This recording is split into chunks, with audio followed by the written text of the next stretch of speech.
चलिए, आपके प्रोग्राम तो देख लिए थे, बिल्कुल ठीक लिखे आपने। बस उसमें जो लास्ट स्टेटमेंट में आपने system dot out dot println लिखा है, तो लास्ट स्टेटमेंट में प्रिंटलन की जरूरत नहीं है, because that is the last sentence you have to print, so you need not to write SOPLN, but still if you have written तो वो incorrect नहीं है। चलिए, coming towards next thing, कि ये तो एक सिंपल हमने प्रोग्राम बनाया, but as you know that programming is not all about printing और प्रिंटिंग डिफरेंट लाइन। प्रोग्रामिंग में बहुत सारी और चीजें होती हैं जो हम करते हैं, जैसे कि अगर हम प्रोग्रामिंग की बात करें तो कुछ ऐसे बेसिक टर्म्स हैं जो प्रोग्रामिंग में बोले जाते हैं। पहले हम उन बेसिक वर्ड्स की बात कर लेते हैं। यू ऑफनली हियर दोज वर्ड्स, बहुत बार आपने उनको सुना है, शायद आप उनके बारे में जानते भी होंगे, but let's discuss them first. तो जो सबसे कॉमन वर्ड होता है एक प्रोग्रामिंग लैंग्वेज का, और यहाँ पर हम बात कर रहे हैं जावा की, तो सबसे कॉमन वर्ड होता है हमारा is character set. Character set is the component of a programming language. Like any other language, like each language has its own set of characters. जैसे कि if we talk about English, then English has its own set of characters.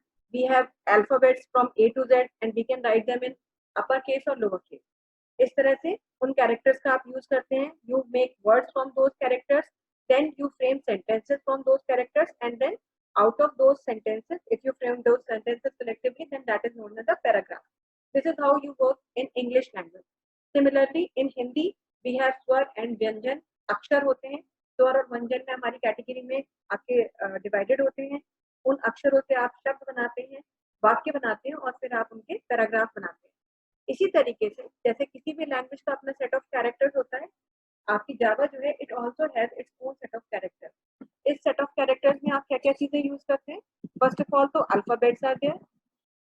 Alphabets आप use करते हैं, जिसमें alphabets को आप ए से लेकर के जेड तक का कोई भी अल्फाबेट यूज करते हैं. लेकिन mind it that Java is a highly case sensitive language. Highly case sensitive language का मतलब होता है that here small a and capital A are different, because every character is accepted on the basis of its ASCII code, and you may know that ASCII code of small a is different from ASCII code of capital A. तो अगर आप कोई चीज small ए में लिख रहे हैं, कहीं भी आप स्मॉल ए का यूज करते हैं प्रोग्राम में, तो throughout the program you have to write it in small A. अगर आप कहीं पे स्मॉल ए लिख रहे हैं और कहीं उसी स्मॉल ए को कैपिटल ए में लिख रहे हैं, then your compiler and interpreter of Java wouldn't allow you to do so, and it will generate an error. So you have to make it sure कि कोई भी कैरेक्टर अगर आप यूज कर रहे हैं और उसका केस आपने स्मॉल लिया है तो स्मॉल ही थ्रू आउट प्रोग्राम यूज करना है, और कैपिटल लिया है तो कैपिटल ही यूज करना है. Because Java is highly case sensitive language, it doesn't allow you to write alphabets in any of case. Any of case in the sense कि मतलब जो स्टार्टिंग में लिखा है वैसे ही आपको पूरे प्रोग्राम में लिखना है. Clear? Yes, ma'am. Okay. Then alphabets के बाद में नेक्स्ट इज अबाउट डिजिट्स. यहाँ पर हम नंबर्स भी यूज करते हैं और we can say them digits. तो आपको 0 से लेकर के 9 तक के सारे डिजिट्स आप यूज कर सकते हैं, और कलेक्टिवली उन्हें नंबर्स के फॉर्म में भी आप लिख सकते हैं.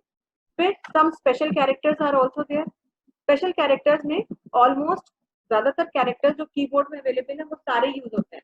जैसे आप पैरेंथेसिस, जिसे हम ब्रैकेट बोलते हैं, ब्रैकेट्स को यूज करते हैं.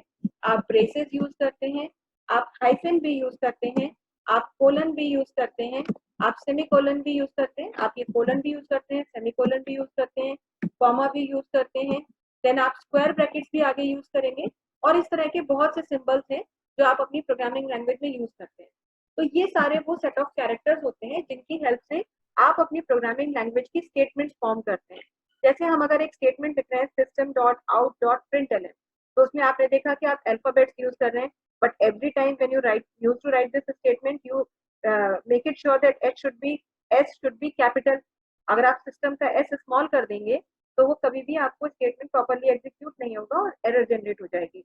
So these are the things that while writing any statement in Java, we have to make sure that कौन सी जो statement है it should be written in which case or which style, because every statement has its own predefined style and we have to follow that style. We can't even change even a single alphabet or case of any alphabet. Clear? चलिए, तो ये तो होगी बात character set की, symbols use करते हैं, numbers use करते हैं और अल्फाबेट्स यूज करते हैं. एक सिस्टम pattern.out.println में ही आपने देखा अल्फाबेट भी यूज हो रहे हैं, डिफरेंट केसेस में यूज हो रहे हैं, और सिंबल जैसे कि ब्रैकेट्स यूज हो रहे हैं और डॉट का यूज किया जाता है। इसी तरीके से अब दूसरी चीज होती है इसमें, एक बहुत कॉमन वर्ड आप जो सुनते हैं, that is identifier. Identifier is also another term that is related to programming language. So identifier works as a label. Like you have a name slip on your book. आपकी books और copies में जो भी हैं, आप name slip लगाते हैं, and that name slip helps you to identify that what the book is about, of which subject your book is. तो आप कभी भी बुक, अगर किसी भी सब्जेक्ट की आपको कंप्यूटर की बुक निकालनी है अपने बैग से स्कूल टाइम में, तो आप कभी भी बुक खोल के नहीं देखते कि उसका कंटेंट क्या है, आप नेम स्लिप चेक करते हो कि नेम स्लिप में सब्जेक्ट में क्या लिखा है। कंप्यूटर निकालना है तो कंप्यूटर निकाला, फिजिक्स निकालना है तो फिजिक्स निकाला। तो जिस तरह से एक नेम स्लिप एक बुक या कॉपी के को आइडेंटिफायर की तरह से काम करती है, उसको हमें आइडेंटिफाई करने में हेल्प करती है, ऐसे ही प्रोग्रामिंग लैंग्वेज में हम बहुत सारी मेमोरी लोकेशंस को यूज करते हैं, और हर मेमोरी लोकेशन को हम एक नाम देते हैं, वो नाम ही आइडेंटिफायर कहलाता है। ये आइडेंटिफायर जब हम लिखते हैं तो ये अल्फाबेट्स और सिंबल्स इन दोनों का कॉम्बिनेशन भी हो सकते हैं, या फिर ये सिंगल अल्फाबेट भी हो सकता है, बट ये कभी भी प्योरली डिजिट्स के फॉर्म में नहीं हो सकता। माने a name or an identifier can be a combination of alphabet, symbol and digits as well, but it can't be purely written in form of digits only. Like अगर आप एक identifier लिख रहे हैं, सपोज आपको एक वेरिएबल डिक्लेयर करना है और आपको उसका नाम देना है, सपोज आपको डिक्लेयर करना है, आपको नाम देना है एज, तो ये आइडेंटिफायर, ये भी आपने डिक्लेयर कर दिया तो ये भी आइडेंटिफायर है। एज भी आप लिख सकते थे, ये भी एक आइडेंटिफायर है। अगर आपको 2 डिफरेंट एजेस लिखनी थी तो आप एज 1 ऐसे भी लिख सकते थे, एज 2 ऐसे भी लिख सकते थे, ये भी तरीका है।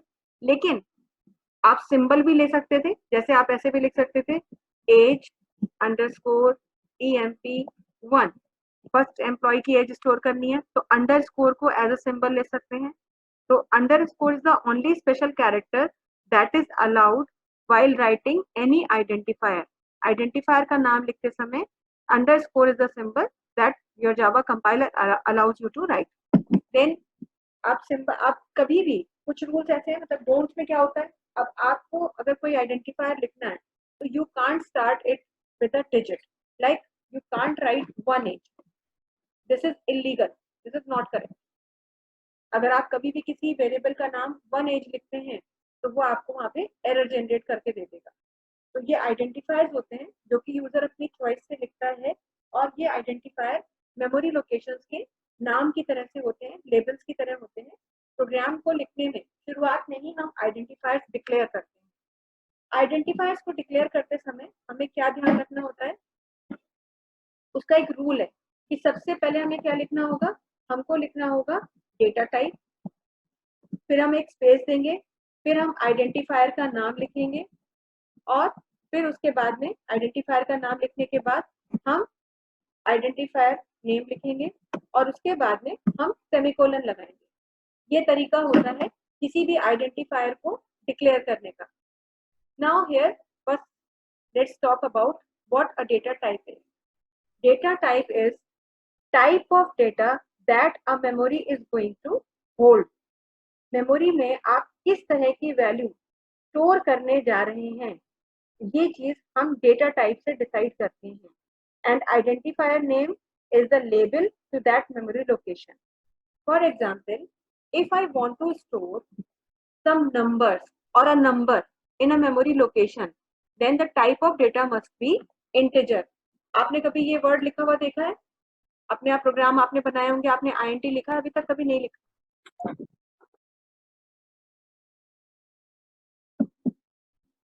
लिखा है ना?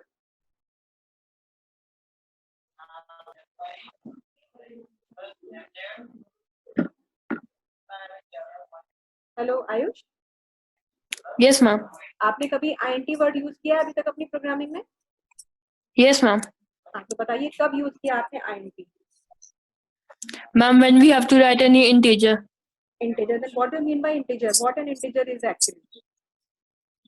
Numbers from 0 to 9 or 0 to any number. 0 to 9. Ma'am, any number. Any number. देखिए, basically integer is used when we need to store some whole number. A whole number that can't be in fractions. It can't be a real number. Like number of times it happens when we need to store different types of values. Sometimes we have to store somebody's height. Sometimes we have to store somebody's age. Sometimes we have to store somebody's salary, है ना? और number of students studying in a class. तो अगर हमें कोई भी value ऐसी store करनी है जिसमें कि होल नंबर ही हो सकता है, वो आपका फ्रैक्शनल वैल्यू हो ही नहीं सकता. जैसे अगर हम आपसे पूछें कि आपकी क्लास में कितने स्टूडेंट्स पढ़ते हैं, तो बताइए कि कितने बच्चे हैं आपकी क्लास में? मैम 45 मान लीजिए ऑन एन एवरेज ले लिया कि 45 स्टूडेंट्स हैं आपकी क्लास में. क्या कभी ऐसा पॉसिबल है कि आपकी क्लास में 35.56 बच्चे पढ़ते हो? नो मैम, है ना, नॉट पॉसिबल. तो सर्टेन वैल्यूज आर देयर वो कि वो होल नंबर में ही हो सकती हैं. जैसे कि किसी स्कूल में पढ़ने वाले या क्लास में पढ़ने वाले बच्चों का number, count of those students, वो कभी भी आपका एक फ्रैक्शनल वैल्यू नहीं हो सकती. प्रोग्रामिंग में ऐसी वैल्यू जिसमें पॉइंट लगता है, डेसिमल लगता है, उसको हम रियल नंबर बोलते हैं. ठीक है, और ये आपके होल नंबर्स होते हैं.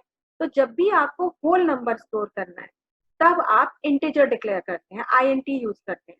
लेकिन कुछ वैल्यूज ऐसी होती हैं जो होल नंबर के फॉर्म में भी हो सकती हैं और फ्रैक्शनल भी हो सकती है. Like somebody's height. अगर मैं आपसे पूछूं आपकी हाइट कितनी है, आप बताइए. 5.4. 5.4. यानी कि आपकी हाइट 5 फीट भी हो सकती थी, लेकिन आपकी हाइट पॉइंट्स में भी हो सकती है. तो ऐसी वैल्यू जिसमें हमें ये डाउट है कि वो होल नंबर भी हो सकता है और फ्रैक्शनल भी हो सकता, तब हम उसको रियल नंबर के फॉर्म में सेव करते हैं, क्योंकि इंटीजर कभी भी पॉइंट्स को अलाउ नहीं करता है. तो अगर आपको कोई वैल्यू पॉइंट में लिखनी है, जैसे कि आपकी परसेंटेज भी एक ऐसी वैल्यू है जो पॉइंट में लिखी जाती है. तो जब भी the value we are going to store might be or not be in fraction, then it has to be stored in another data type and that data type is double. तो तब आप डबल यूज करते हो. तो ये user का decision होता है before starting with any program that how many types of values I am going to work with. तो टाइप्स ऑफ वैल्यूज में first of all we need to decide about the type of data and these are the types of data. If I want to store any value that would be a whole number, then I have to store it within INT. If the value I am going to work with might be or not be a real number, then it should be in data type double. Clear? Yes ma'am. Then another kind of data type is char. Sometimes it also happens that I need to store some value which is in single character. Like if I am asking user to press Alphabet. Y. हाँ, alphabet भी हो सकता है बेटा. Character का मतलब है a single alphabet और अ सिंगल डिजिट इवन और a single symbol. Character accepts everything. It can accept a digit, it can accept an alphabet and it can accept a single special character, but it should be single. जैसे कभी कभी आप कोई form भर रहे होते हो या कहीं आप ऑनलाइन कुछ भी कर रहे होते हो, तो या फॉर्म में लिखा होता है कि राइट Y फॉर यस और N फॉर नो, ऐसे लिखा होता है ना कहीं कहीं. Yes ऑनलाइन भी लिख करके आता है कभी कभी कि press Y for yes, if you want to continue press Y, else press N. तो हमें एक सिंगल की इंप्रेशन देना होता है. तो जब भी कभी हम सिंगल कैरेक्टर लेते हैं in form of a character alphabet or a digit or a special character, then the data type should be char data type. Single character जब भी है तो data type होगा char. But अगर आपको collection of characters लेना है, number of characters are there, you don't know about the total number of characters. For example, if you want to store somebody's name, तो आपको तो नहीं पता कि जिसका नाम आप मांगेंगे वो कितने कैरेक्टर्स का होगा, बट ये तो पता है कि एटलीस्ट 2 अल्फाबेट्स का तो नाम होगा, क्योंकि किसी का भी नाम सिंगल अल्फाबेट का तो होता नहीं है. तो ऐसे केस में हम कलेक्शन ऑफ कैरेक्टर्स स्टोर करते हैं and then the data type we use to work with is string. So basically these are the basic data types. INT to store a whole number, double to store any fractional value, char to store a single character, be it an alphabet, be it a digit or be it a special symbol. Then string whenever I need to store more than two characters, more than or equal to 2 characters. Like if I have to store somebody's name, if I have to store somebody's address, if I have to store somebody's mail ID, then I have to store the data using data type string. Clear? Yes, ma'am. चलिए अब मुझे बताइए कि अगर मुझे किसी का average निकालना है कुछ वैल्यूज का, तो डेटा टाइप क्या होना चाहिए? डबल डबल ना। अगर मुझे किसी का एड्रेस स्टोर करना है तो डेटा टाइप क्या होगा? String string. अगर किसी का पासवर्ड मांगना है तो डेटा टाइप क्या होगा? मैम स्ट्रिंग है ना। तो इस तरह से ये यूजर अपना पहले ही डिसीजन ले लेता है। पासवर्ड हाँ, पासवर्ड के लिए क्या है? Password it can be a collection of number of characters. एक सिंगल कैरेक्टर का पासवर्ड तो नहीं होता है ना। स्ट्रिंग हाँ, तो इसीलिए वो स्ट्रिंग होगा। तो ये Yes, सब ma'am. चीजें हमें शुरू में ही ध्यान रखनी होती है। तो डेटा टाइप से हम ये डिसाइड करते हैं कि किस टाइप का डेटा है, और आइडेंटिफायर से हम ये डिसाइड करते हैं कि हम उस मेमोरी लोकेशन को क्या नाम दे रहे हैं। Now if I want to store somebody's age, then what I should do? I should write int. This int is data type int and then name of the variable, यानी identifier. तो अब identifier हम कुछ भी लिख सकते हैं। हाँ, तो हमने ए भी लिख दिया, हम ए भी लिख सकते थे, हम एज भी लिख सकते हैं। ये अपनी यूजर की अपनी डिसीजन मेकिंग होती है कि क्या नाम से स्टोर करना चाहता है। तो ये आपके जो है डेटा टाइप्स, और आपको ये आइडेंटिफायर के बारे में पता होना चाहिए। फिर आइडेंटिफायर्स को ही हम वेरिएबल कहते हैं। यही लाइन जो हमारी इसमें एज जो है ये एक वेरिएबल है। वेरिएबल जिसकी वैल्यू वेरी करती है। Every time you run the program, every time you compile it and run again and again, you can change the value of this variable. पहली बार प्रोग्राम रन किया था, आपने एज मांगी, तो सपोज यूजर की as 10 years थी तो उसने 10 दे दिया। अगली बार प्रोग्राम रन हुआ और जिससे आप प्रोग्राम रन करा रहे हैं उसकी एज है मान लीजिए 15, तो उसने 15 दिया। तो वो वैल्यू को हम चेंज कर सकते हैं, उसको कहते हैं वेरिएबल। समझ रहे हैं आप? Yes ma'am. ठीक है, तो इस तरह से ये चीजें हमें ध्यान रखनी होती है। चलिए खैर, हम वापस अपने ब्लूजे के विंडो में आते हैं और एक नया प्रोग्राम अभी हम बना रहे हैं, और इस प्रोग्राम को हमने नाम दे दिया मान लीजिए PG1। और यहाँ पर हमने क्या किया, अब हम प्रिंटिंग से बात खत्म कर रहे हैं। यहाँ पर ये हमने एडिटर विंडो खोल लिया।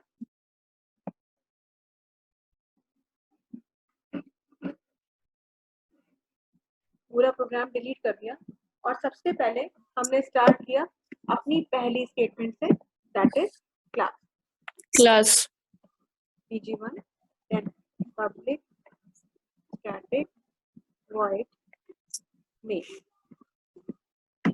और हमने वही आपके हिसाब से यहाँ पर लिख भी दिया string args। और अब हम यहाँ आए और हम हमें यहाँ पर suppose I have to print some of 2 values. तो और वो वैल्यूज भी मुझे पहले से मालूम है, तो अगर वो वैल्यू मुझे किसी में स्टोर करनी है और वो होल नंबर है, तो हम डेटा टाइप क्या ले लेंगे? int।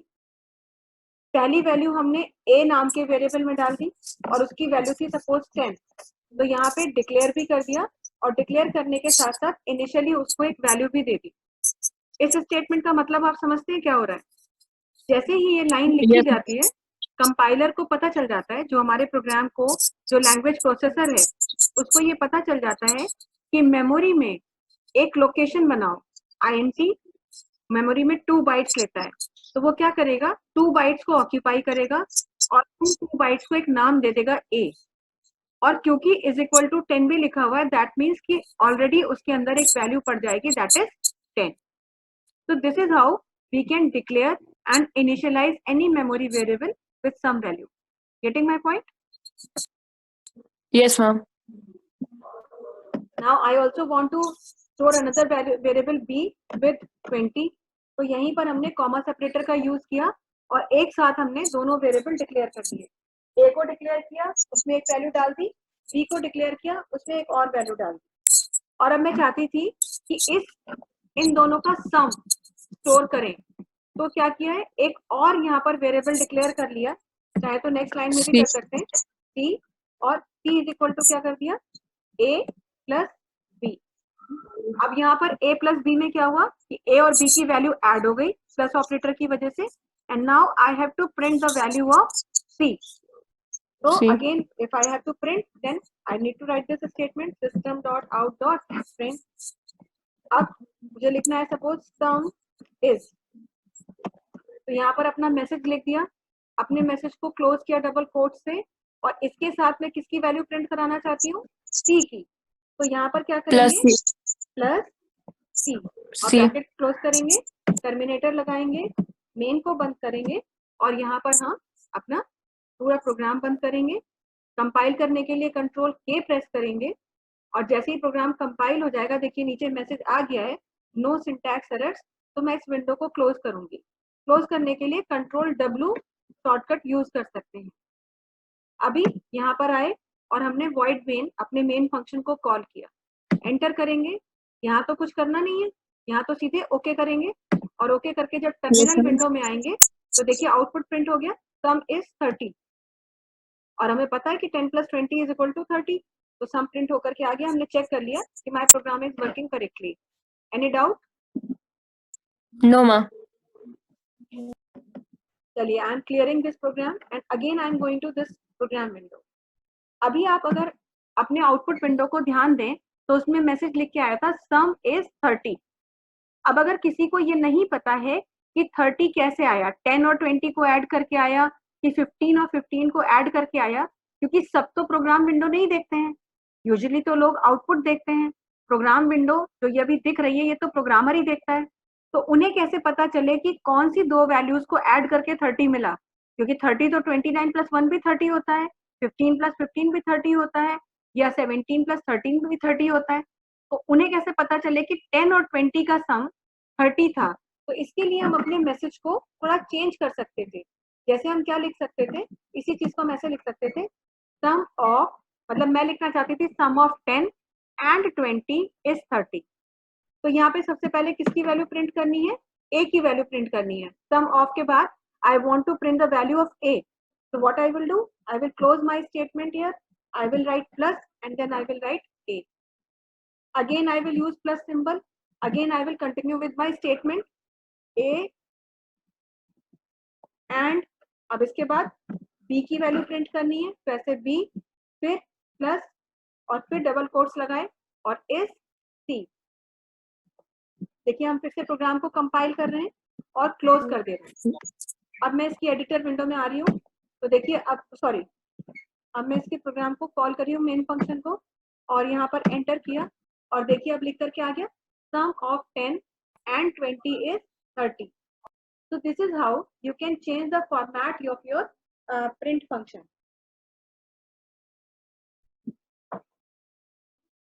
तो प्रिंटिंग में आप मैसेज को अपने अकॉर्डिंग चेंज कर सकते हैं, अपने अकॉर्डिंग मॉडिफाई कर सकते हैं. आपको क्लियर है ये चीज? Yes, ma'am. अब अगर इसी प्रोग्राम को कह दिया जाए कि नहीं 10 और 20 का सम नहीं प्रिंट करना है, मान लीजिए अब आपसे कह दिया जाए कि 200 और 500 का सम प्रिंट करना है, तो आपको क्या करना होगा, आप एडिटर विंडो में वापस आएंगे ना, और यहाँ पर ए और बी Yes, की ma'am. वैल्यू को मॉडिफाई करेंगे. अब आपको 200 और 500 की वैल्यू चेंज करनी है, तो इसको कर देंगे 500, और बी ए में जाकर के कह देंगे इसको 200, और बस कंपाइल वापस से करेंगे. कंट्रोल के किया, कंट्रोल डब्ल्यू किया, एंटर किया, यहाँ आए, फिर एंटर किया, और देखिए आपका आउटपुट आ गया 200 एंड 500 इज 700. तो इसका मतलब जब जब भी आपको अपने प्रोग्राम में कोई चेंज करना है, मतलब वैल्यूज में चेंज करना है, तो आपको बार बार कहाँ जाना पड़ रहा है, एडिटर विंडो में जाना पड़ रहा है, और एडिटर विंडो में आकर के आप वैल्यूज को मॉडिफाई कर रहे हैं. तो आप तो एक प्रोग्रामर है तब तो ठीक है, लेकिन अगर मान लीजिए हम चाहते थे कि एडिटर विंडो में आए बिना ही, एडिटर विंडो में आना ही ना पड़े, लेकिन हम इनपुट दें और वो वैल्यू का सम प्रिंट होके आ जाए, तो हम फिर ये लाइन जो यहाँ लिख रहे हैं, ये लाइन यहाँ नहीं लिखेंगे. और अब हम क्या करेंगे, अब हम यूज करेंगे अपना मेन फंक्शन. ये जो हम स्ट्रिंग आर्ग्स लिख भी रहे थे, अभी तक देखिए आपने इसका कोई यूज नहीं किया, ये लिखा है लेकिन इससे कोई काम नहीं हुआ.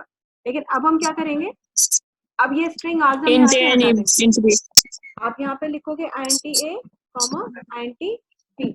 अब जब आप ये int a और int b मेन फंक्शन में एज एन आर्ग्यूमेंट आप डाल देते हैं, तो जब हम अपने प्रोग्राम को कंपाइल करके रन कराते हैं यहाँ से, अब जब हम मेन फंक्शन कॉल करेंगे तो जो आपका मेथड कॉल विंडो था, जहाँ पे अभी तक आप क्या कर रहे थे, सिर्फ एंटर कर देते थे, अब आपको यहाँ पर int a की वैल्यू देनी है, कुछ भी दे दिया मैंने 57676 दे दिया, int b में भी कुछ वैल्यू दे दी और यहाँ से मैंने ओके किया, तो देखिए आपको आउटपुट मिल गया sum of 57676 and 545 is this. अब अगर I want to change the value of input, I need not to go to my editor window. I simply have to come to this option. I will click on this option and giving the values here itself, I will modify the input, and as soon as I press on OK, I will get the values modified. So this is what string args is doing, but actually string args does nothing. Whenever you need to change the value of input within method call window from, तो इसके लिए you need to give this argument list within main.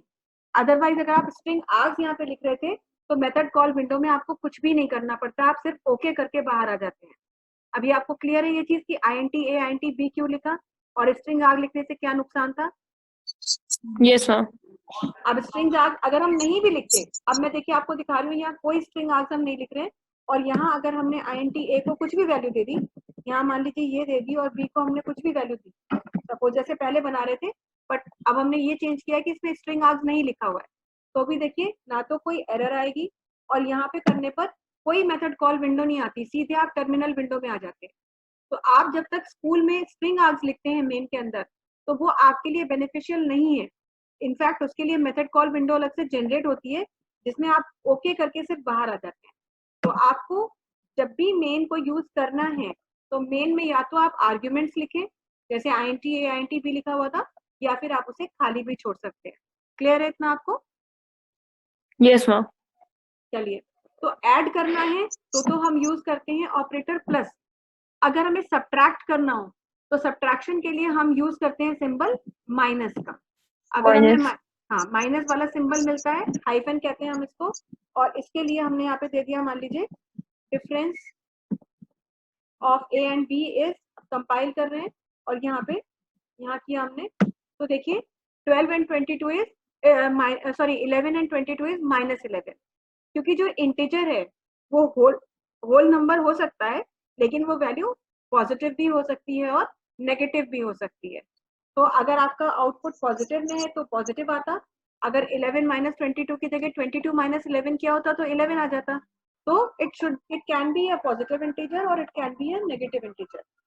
तो subtraction के लिए आप यहाँ पर hyphen operator का यूज करते हैं. If you want to multiply these values then you need to use which operator? Then you need to use operator star symbol. This star helps you to get the product of values. Multiplication के लिए आप इसे use करते हैं. Now I am writing product of a and b. I am compiling my program. I am coming out of this and then I am calling my function main, and now product of 11 and 22 is 242. So addition, difference, subtraction और multiplication किया. Now let's talk about division. Division एक ऐसी process है which has two outputs actually. One is in the form of quotient and the other one is in form of remainder. Although we don't need remainder. आपने अभी तक mathematics में जब भी काम किया होगा तो आपको क्वोशंट ही निकालना पड़ा. तो अगर आपको क्वोशंट चाहिए तो क्वोशंट के लिए we have an operator here. हमें इतना स्पेस देने की जरूरत नहीं होती है. Oblique operator helps us to get the quotient.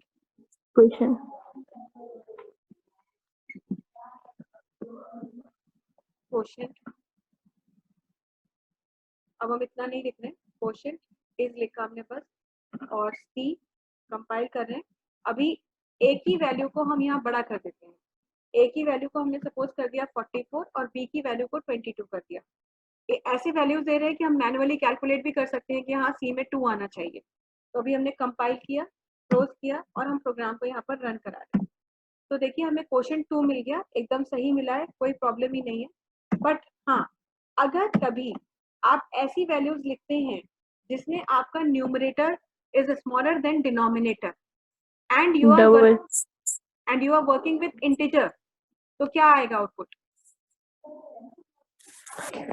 In decimals. और डेसिमल तो अलाउड ही नहीं है int में. Ma'am double.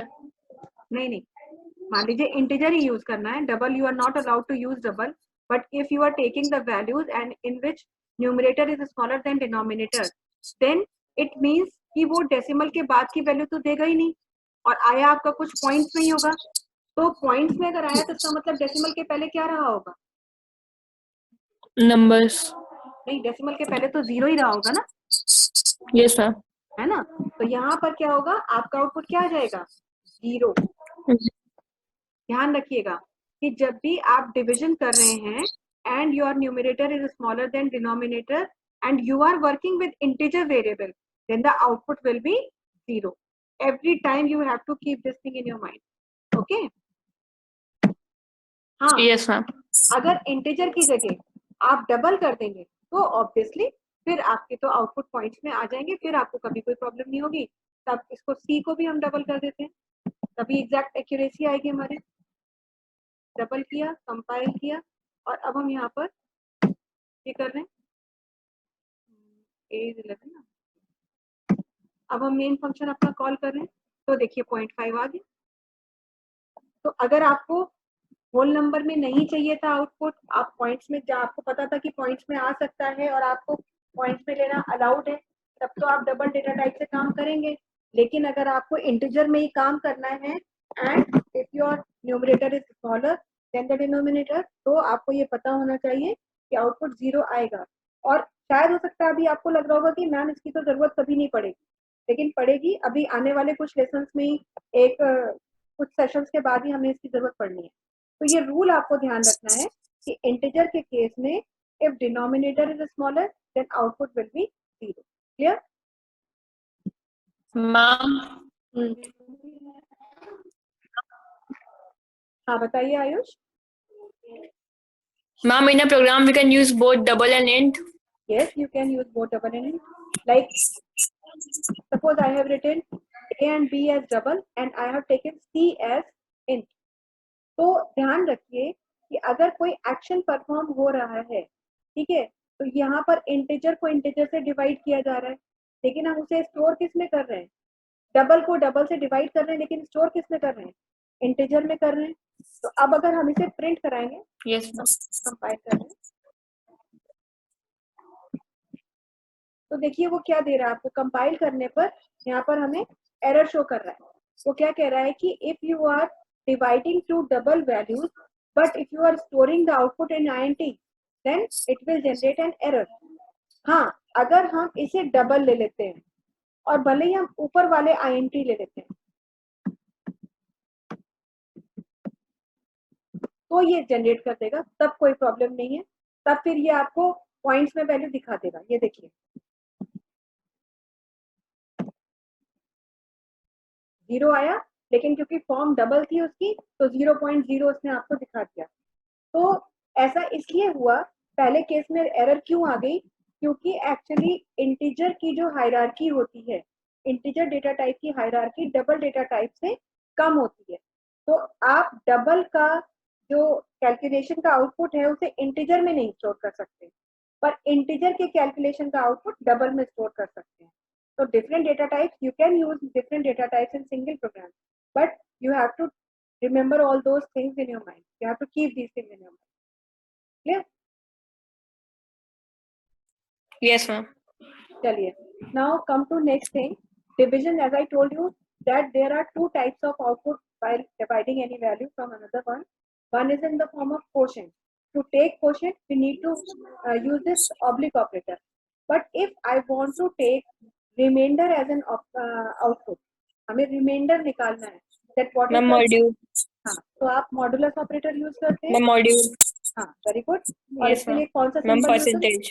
Very good, percentage symbol आप परसेंटेज। और यहाँ हमने ले लिया मान लीजिए 44 और ये हमारा 222 है। तो अभी आउटपुट विल बी रिमाइंडर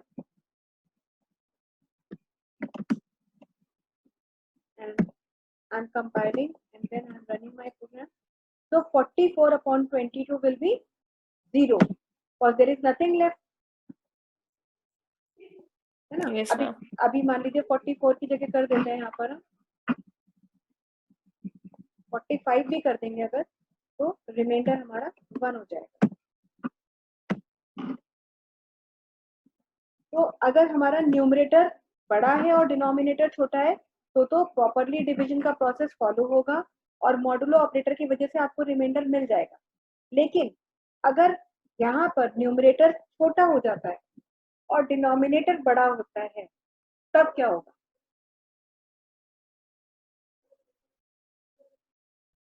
क्या लगता है आपको? Ma'am no remainder. नहीं, नो रिमाइंडर तो हो ही नहीं सकता। तब क्या है, it will return numerator as output, numerator itself will be return. देखिए न्यूमरेटर 11 था तो हमारा आउटपुट भी क्या आ गया, 11। Yes ma'am. तो ये डिवीजन के टाइम पे ये सारी चीजें आपको ध्यान रखनी होंगी, क्योंकि आगे हम ये सारी चीजें, ये ऑपरेटर यूज करने वाले हैं, ये सारी चीजें हमें पता होनी चाहिए। तो एडिशन के लिए प्लस का साइन, मल्टीप्लिकेशन के लिए स्टार का साइन, डिवीजन के डिफरेंस निकालने के लिए, सब्ट्रैक्शन के लिए माइनस का साइन, और डिवीजन के लिए क्वोशिएंट निकालना है तो ऑब्लिक, और अगर आपको रिमाइंडर निकालना है तो मॉडुलस ऑपरेटर आप यूज करते हैं। ठीक है, और ये सब सारी चीजें हम बेसिक कैलकुलेशन के लिए करते हैं। तो अभी मैं अगली क्लास में आपको जो है बेसिक प्रोग्राम्स बताऊंगी और बेसिक कैलकुलेशन करना सिखाऊंगी। फिर मैं आपको होमवर्क भी दूंगी ताकि आप जो है अपना प्रोग्राम ट्राई करके देखें। आपके स्कूल में कौन सी बुक चल रही है, कौन से राइटर की बुक चल रही है बेटा? या पब्लिकेशन बता दीजिए, कौन सा पब्लिकेशन? पब्लिकेशन कंप्यूटर लॉजिक्स कर रही है मैम। किप्स। हाँ किप्स किया मुझे, ठीक है Yes, समझ ma'am. गए मैं। तो ठीक है बेटा, ये जो है हम बेसिक कैलकुलेशन स्टार्ट करेंगे परसों की क्लास में। आप अपने बेसिक वाला चैप्टर पढ़ सकते हैं, and if you have any doubt then do tell me and I will try to give you solution. Okay No, ma'am. Okay. तो फिर अभी हमारी अगली क्लास जो होगी that will be on Monday. आज के लिए इतना ही रखते हैं बेटा। Yes, ma'am. Okay, that's all for the day. Yes. Thank you, ma'am.